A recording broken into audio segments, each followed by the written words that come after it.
Okay, so this is true and unfortunate that sexual brokenness and betrayal are not the only things that can impact our sex lives and marriage. You guys had some major life events happen that impacted this arena. What happened and how did it affect the sex area of your marriage?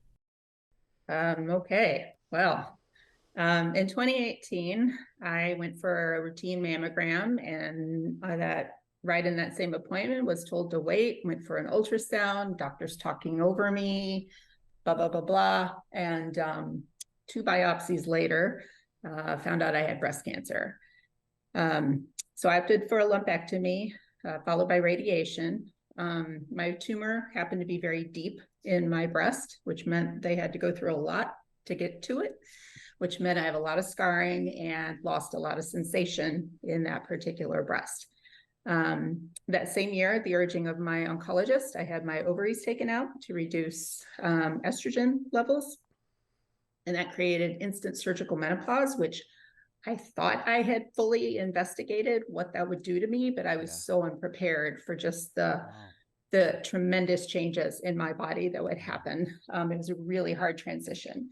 Um, poor sleep, memory issues, increased joint pain, and of course, then all the changes of Yeah. not in my sexual response cycle in my vagina just Yeah. from the lack of estrogen. Yeah.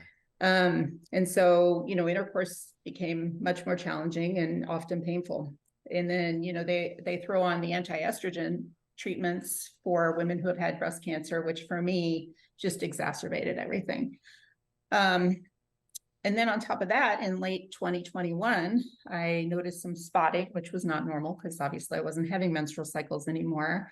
And after a biopsy, found out I had uterine cancer. Oh my gosh. So in 2022, I then underwent a hysterectomy, vaginal radiation, and chemotherapy. Um, so obviously the diagnoses themselves were pretty traumatic.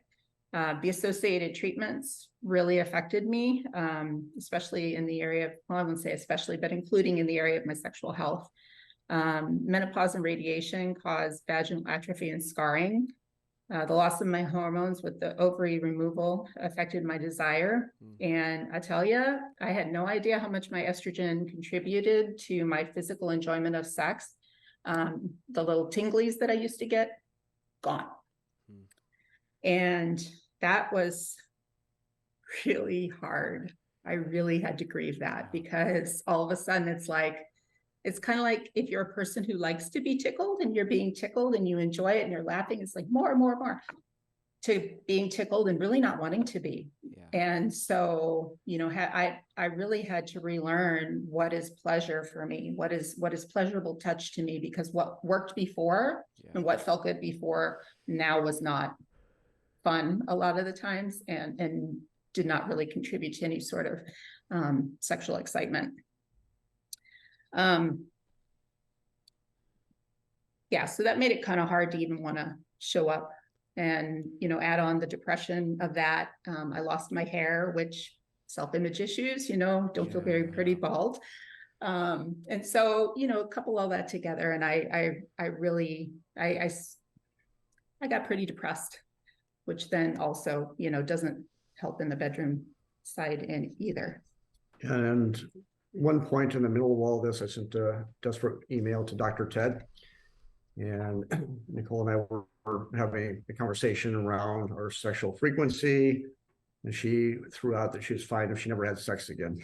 And I think looking back, this was coming out of a state of frustration, that nothing was working to restore that pleasure, and sex was just not enjoyable for her. But at the time, it really shook me. So I was 53 years old, trying to walk in sobriety, was facing the possibility that sex was off the table.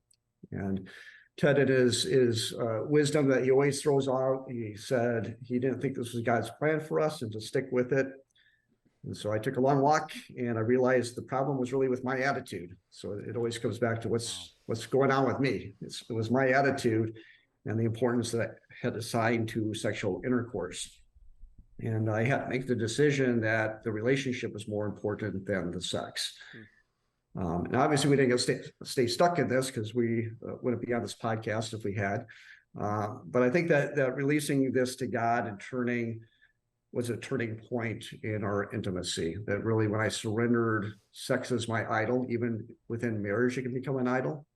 And giving it over to him and saying, I'm committed to this relationship for better, for worse, in sickness and in health. I made that commitment, and we're going to work our way through this. And it may just look different than it did in the past, but we'll figure out a way that changed my attitude. And I think that then allowed her to step in and receive from that. Yep.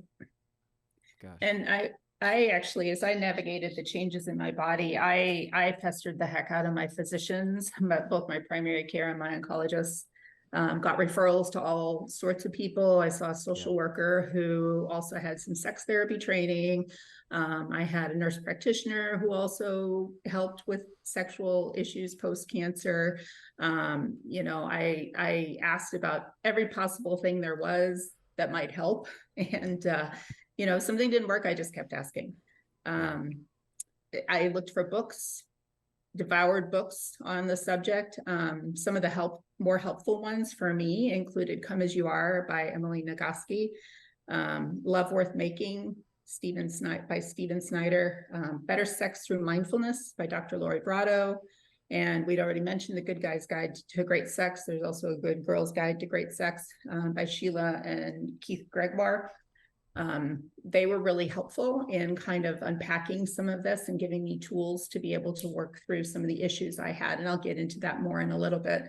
A caveat here is that not all these books are written from a Christian perspective, but I basically, in reading them, I took what worked for me, and used the tools which I thought were solid, and then just disregarded the parts that I either didn't think were helpful or clashed with my Christian views. I also had, Diane introduced me to a lady she knew who was a women's health therapist, and she worked with me via Zoom a few times to kind of learn to use the mindfulness. And I know mindfulness can be a dirty word in Christian circles, but I'm just talking about learning to be present and in the moment and aware of what I'm feeling, what I'm sensing, the thoughts that I'm having.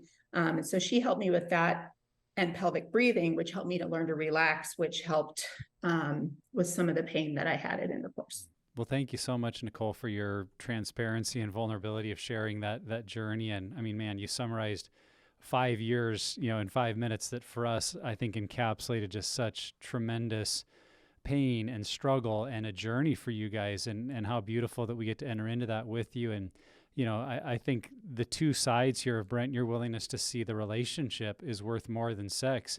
And I'm going to invest in the relationship no matter what that means. And vice versa, Nicole, your willingness to say, I don't want to just give up on intimacy with my spouse, physical intimacy, because of this. I'm going to keep leaning in and stay present with what can I learn? How can I grow? And I think it's amazing that you did that. And I think for a lot of couples, what comes to mind for me, there's a part of us that wants, we want to get married in our 20s or 30s or whenever we did, and we just kind of want to figure out what works on the sex dial for our spouse. We just want to set it and forget it. Like, well, this is what I do, A plus B equals C, and we'll do that for the next 50 years and be fine. But you guys said, like, it changes. Sometimes our bodies change, our brains change, the season of life changes, we go through medical stuff. And I think it really does bring us back to, like, our vows and meaning, like, for better or worse, that maybe there's seasons where physical intercourse is really easy and possible, and other seasons it's completely impossible. But I'm going to learn new ways to connect with my spouse, to value them, and to figure out, to the degree that's possible, what does physical connection look like in that season of life? And it might look nothing like it did 10 or 20 years ago, but maybe in that season, it's exactly what you need. And being able as a couple to stay in that together versus I do see examples where those kind of trials are exactly what forces a couple apart, because it's like they aren't able to stay connected on an emotional level to walk through it. And it just becomes about their needs or fulfillment and finding it somewhere else. And how sad that is. We've probably all seen examples of that in our circles where a marriage dissolves in the midst of crisis because they didn't come back to saying, you matter more to me than our sexual relationship or what it used to look like.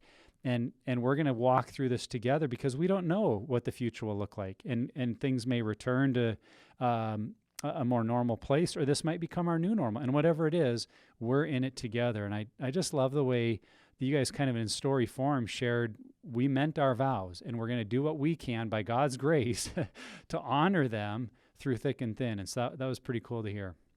Yeah. Yeah. Yeah. And it actually was a statistic that we heard or read somewhere that kind of got me thinking about it. And then I approached Brent with the idea of doing this podcast. It was a 2009 study done by the American Cancer Society that revealed while the overall divorce rate was similar to the general population for people for married couples where one received a serious medical diagnosis, men were 7 times more likely to leave their spouse when the wife was the person who got the diagnosis. And I'm like, isn't that sad? Yeah. Isn't that sad? And I mean, my initial feeling was sadness because, feeling for those women who not only are going through this terrible thing, but now are doing it alone. But it also made me really thankful for my husband and the fact that, I know it wasn't easy for Brent to make that decision to stay. I know it was not easy for him because he's had to sacrifice a lot. But we're making it work, and again, that's why, again, when we said if we had to title this, it would be In Sickness and in Health. I mean, when you're standing on the altar at 20 years old, saying those vows, you're not thinking about what it really means. I mean, you kind of are, No problem. but It's not going to happen to me. right. Yeah. It's going to be happily ever after. And all of a sudden, like something big happens, whatever it is, and you suddenly have to decide, did I really mean it? I really mean it? This stuff resonates with me a lot. I got married in my later 20s. My wife had endometriosis, which made, intercourse painful. We didn't know if we'd be able to have kids. And obviously our sex life has had to change and grow and develop over time. We didn't have the betrayal story in our marriage, so we didn't have to, tackle that hurdle. But my wife recently had a similar surgery, having some significant hormonal things, right? And it was a preventative, which I'm grateful for, preventative surgery. But what I'm encouraged by listening to you guys' story is that neither of you gave up. Like both of you still put in the work and still are focused on how do we make this marriage work? How do we stay committed to each other? How do we not just give up? Because I think you could just be like, well, you know what? We're just going to find other ways to connect and it's just off the table forever. And I think that can be an encouraging message for people maybe in situations like mine where there are physical things. Definitely, people who are in situations like you guys are too, but even people who are in recovery that if you keep doing the work and you keep focus on growing and developing as a couple and growing yourself and your understanding, I think that there's still hope in that, whatever that may look like for each couple.